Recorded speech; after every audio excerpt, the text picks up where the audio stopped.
Hi hello నమస్తే welcome to Telugu ప్రభ. నేను మీ journalist Shivajyothi. ఈ రోజు మనం తెలుగు ప్రభ న్యూస్ పేపర్ లోని ముఖ్యాంశాలు చూద్దాం. బాబా ప్రేమతో గెలిచారంటూ కూడా ఇక్కడ సీఎం రేవంత్ రెడ్డి పేర్కొన్నారు. సో ఆదివారం పుట్టపర్తి సత్యసాయి బాబా యొక్క 100 సంవత్సరాల జయంతి ఉత్సవాలు నిర్వహించారు. అందులో AP CM and Telangana CM Revanth Reddy and Chandrababu Naidu గారు పాల్గొన్నారు. సో ఈ సందర్భంగా అక్కడ వాళ్ళు ఏం మాట్లాడారో చూద్దాం.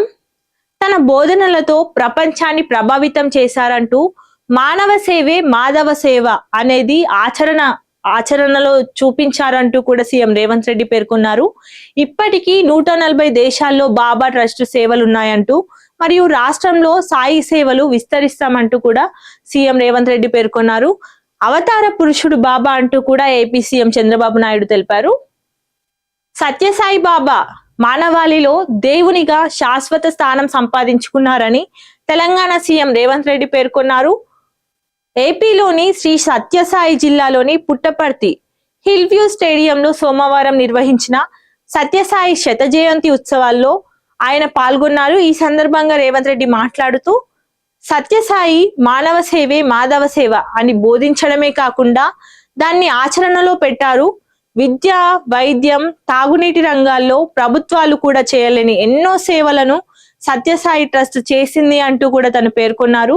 140 దేశాల్లో సత్యసాయి బాబా భక్తులు ఉండటం ఆయన సేవతా తత్పరతకు నిదర్శనమని సీఎం పేర్కొన్నారు.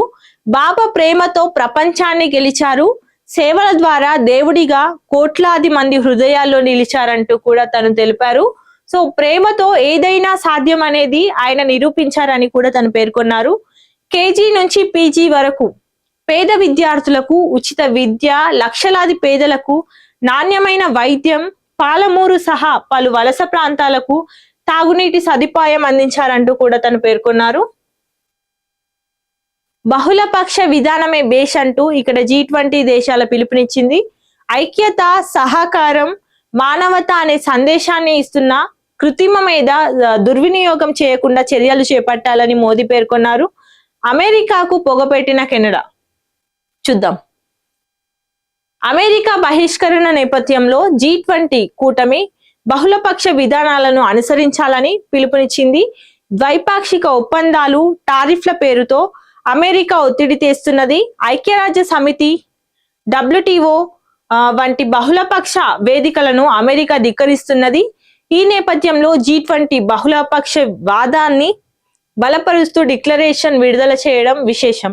ఏ దేశము బెదిరింపులకు, దాడులకు పాల్పడకూడదని, ఇతర దేశాల ప్రాదేశిక సమగ్రతను గౌరవించాలని G20 పిలుపునిచ్చింది.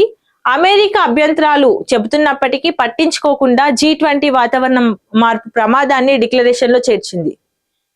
G20ని బహిష్కరించినప్పటికీ తాను లేకుండా డిక్లరేషన్ విడుదల చేయకూడదంటూ అమెరికా హెచ్చరించింది. అందులోని అంశాల పట్ల అభ్యంతరాలు వ్యక్తం చేసింది. అయినా మిగతా G20 సభ్యుల అభిమతానికి అనుగుణంగా డిక్లరేషన్ ను రూపొందించింది.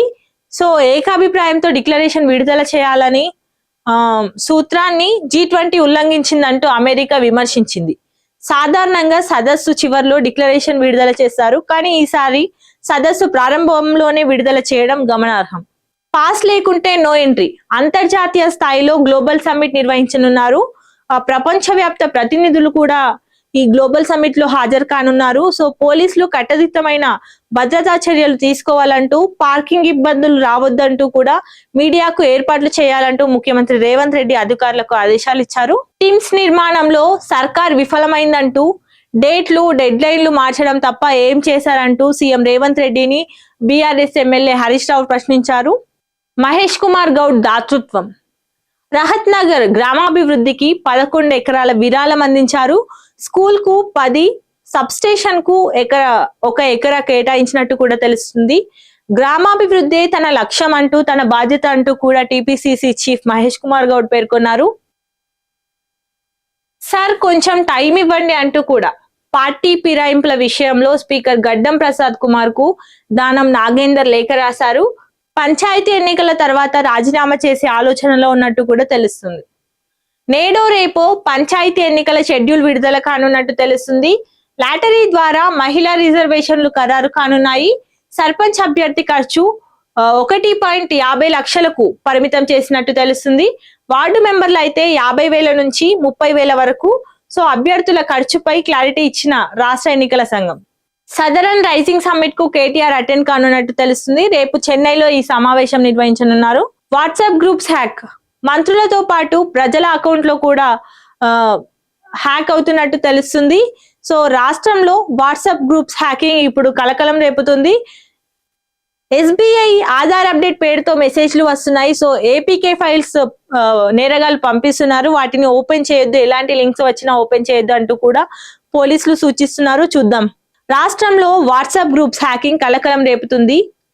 ఎస్బీఐ ఆధార్ అప్డేట్ పేరుతో పలువురు మంత్రులు, హైదరాబాద్ జర్నలిస్టుల వాట్సాప్ గ్రూప్లను సైబర్ నేరస్తులు హ్యాక్ చేస్తున్నట్లు సమాచారం. సో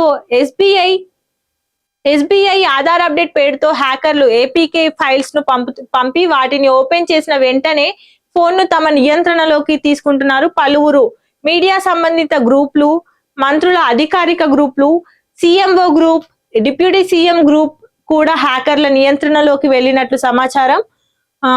మంత్రుల పిఆర్ఓలు, జర్నలిస్టుల ఫోన్లు హ్యాక్ అయ్యాయని మెసేజ్లు వస్తున్నాయి. సో నా వాట్సాప్ హ్యాక్ అయింది, నా మొబైల్ వాట్సాప్ కూడా పనిచేయడం లేదు, దయచేసి ఎస్బీఐ పేరుతో ఏమైనా సందేశాలు వస్తే ఓపెన్ చేయకుండా డిలీట్ చేయండి అంటూ కూడా ఇక్కడ తెలుపుతున్నారు. హ్యాక్ అవుతున్నాయంటూ సోషల్ మీడియాలో వైరల్ అవుతున్న వార్తలతో తెలంగాణ సైబర్ క్రైమ్ పోలీసులు అప్రమత్తమయ్యారు. హ్యాక్ అయిన వాట్సాప్ గ్రూప్లను హ్యాకర్లు సురక్షితంగానే ఉంచారు. వాట్సాప్ గ్రూప్స్ హ్యాకింగ్ పై సైబర్ క్రైమ్ నిపుణులు పలు సూచనలు జారీ చేశారు. ఏపీకే ఫైల్స్ వస్తే ఎట్టి పరిస్థితుల్లో ఓపెన్ చేయొద్దంటూ హెచ్చరిస్తున్నారు. ఏపీకే ఫైల్స్ ఓపెన్ చేయొద్దు, అనుమానాస్పద లింక్లు క్లిక్ చేయొద్దు అంటూ కూడా అప్రమత్తం చేస్తున్నారు. నైపుణ్యాలతోనే ఉపాధికి ఊతం, యువతలో నైపుణ్యాభివృద్ధికి ప్రభుత్వం ప్రత్యేక కృషి చేస్తుంది. సో వృత్తిపరమైన ఎదుగుదలకు, వ్యక్తిగత అభివృద్ధికి అదే కీలకం. సో ఈ నైపుణ్య కల్పనకు పలు సంస్థలతో ఎంఓయూలు, ఐటీఈ సింగపూర్ తో చారిత్రాత్మక ఒప్పందం కుదుర్చుకుంది. మహిళా సాధికారతపై ప్రభుత్వ నిబద్ధత, ప్రత్యేకంగా చాకలి ఐలమ్మ మహిళా యూనివర్సిటీ ఏర్పాటు చేయనున్నట్టు కూడా తెలుస్తుంది. బప్పం ఐబొమ్మ నిర్వాహకుడు ఇమ్మడి రవిని అరెస్ట్ చేసినప్పటికీ కూడా పైరసీ ఇంకా కంటిన్యూ అవుతూనే ఉంది అంటూ కూడా మూవీ రూల్స్ లో కొత్త మూవీలు విడుదల అవుతూనే ఉన్నాయి. కేవలం ఒక్క రోజుల్లోనే నెట్టింట్లో ప్రత్యక్షమవుతున్నాయి. థియేటర్ నుంచి క్యామ్ కార్డర్ ద్వారా రికార్డు నకిలీ ప్రింట్ వెబ్సైట్ లో అప్లోడ్ చేస్తున్నారు. టాలీవుడ్ కు తలనొప్పిగా దందా, కొత్త వెబ్సైట్లు, డొమైన్ పేర్లతో యథేచ్ఛగా కార్యకలాపాలు, పోలీసులకు నయా సవాల్ మూవీ రూల్స్ గా మారింది. ఇప్పుడు కస్టడీలోనే ఐబొమ్మ నిర్వాహకుడు రవి ఉన్నప్పటికీ ఇవి కొనసాగుతూనే ఉన్నాయి.